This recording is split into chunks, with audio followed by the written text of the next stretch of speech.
Okay, so we're up to lecture 11 now, and this entire week is just looking at loops. So I wanted to just continue talking about loops. In the previous lecture, we looked at two different types of loops. One was the for loop, one was the while loop. This time I want to introduce two more types of loops. One is called the do while loop, and the other one is called the other one is a completely different approach to looping called recursion. So what we're going to do is aim in this series of videos for lecture 11 to cover more about for and while, introduce the do while statement.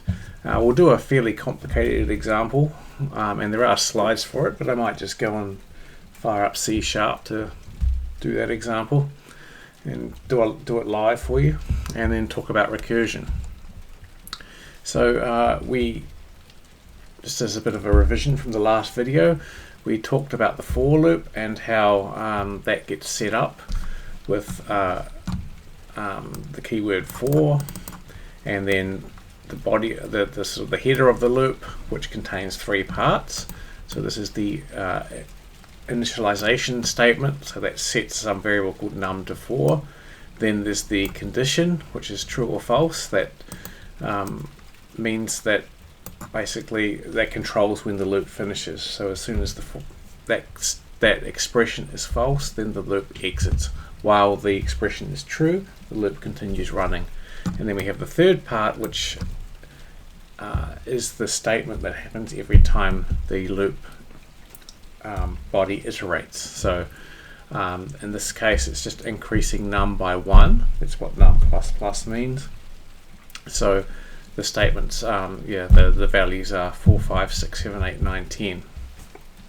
Okay, that's what the values of num will be. So that loop's going to execute 7 times. A different way of thinking about loops is in terms of a flowchart. So in a flowchart, we have rectangles indicating things that happen, so processing. So that would be the execution of a statement in C#. And diamonds in a flowchart indicate decisions. So we can see here we've got a flowchart with 3 rectangles, and there's a decision there. So the for loop translates quite nicely into a flowchart. So we can see what happens is the program's running, we get to this point. At this point in the flowchart, this is the first thing that happens. So this is the setup for the loop. So num gets assigned 4. And then we enter the loop body. So straight after this statement here, we do the loop body. Okay, so this is a series of statements that we've got inside the curly braces. So that can be anything we want. This is what the loop is actually doing on each iteration of the program. The next thing that happens is the update. So this is basically the statement here. So we're increasing num by 1. Okay, there it is there. Then we come down to this decision. So it's a decision because we've got a statement, and this is where the middle part of the for header comes into play. So num less than or equal to 10. So the basic question is num less than or equal to 10? Is this true or is it false? If it's true, then we follow the yes arrow back and we do the loop body again. If it's false, we exit the loop, we continue on. So what we can see is that as long as this is true, so as long as this diamond always returns yes, we're going to keep on going back here and doing this over and over again. And eventually the answer to this question is going to be no, and we continue on. Okay. Note that sometimes you can get a loop that's, you can get an infinite loop, which is a loop where the answer to this question is always yes. So your program ends up going round and around and around and around forever, and that's just because your loop hasn't been set up properly. For example, this might be missing, or this might be doing something different, and so num ends up being never less than 10, and so we just get in a situation where we go round forever.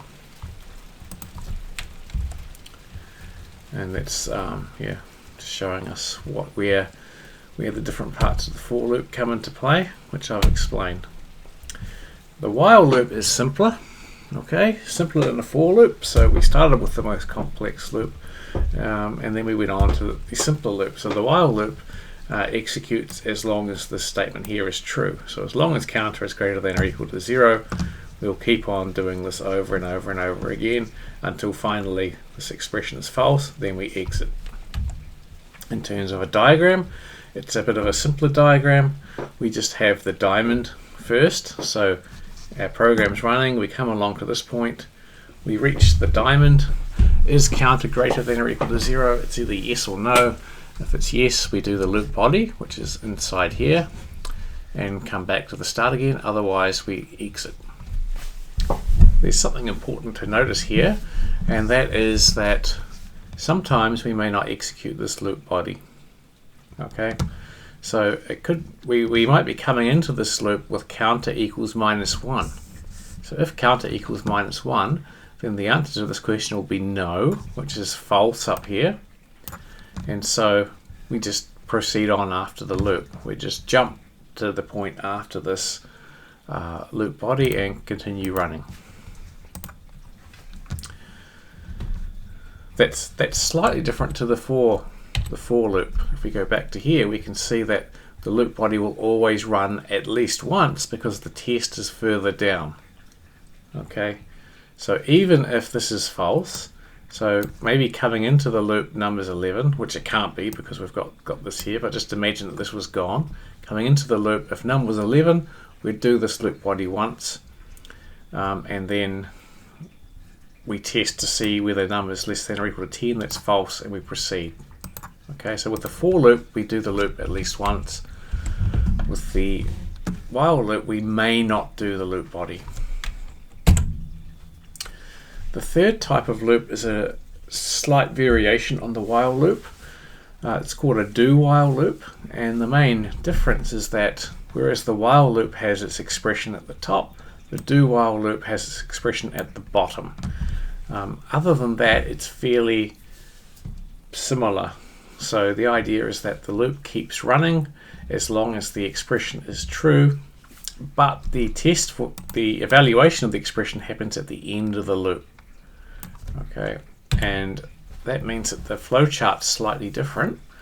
What happens is when the program runs, so we're coming along to here, it hits the do, it then does the loop body once. Okay, so it reaches this point, it does this loop body, and then it moves into the expression. So is counter greater than or equal to 0? That's either going to be yes or no. If it's yes, we go back to here. If it's no, we proceed. So if this is true, we go and do another iteration. If it's false, we proceed. Main difference between a do while and a while loop is that, oops, I've done it again, is that the do while loop, the loop body happens at least once, whereas if we go back to the diagram showing the while loop, we can have the option of skipping the loop body and not doing it at all.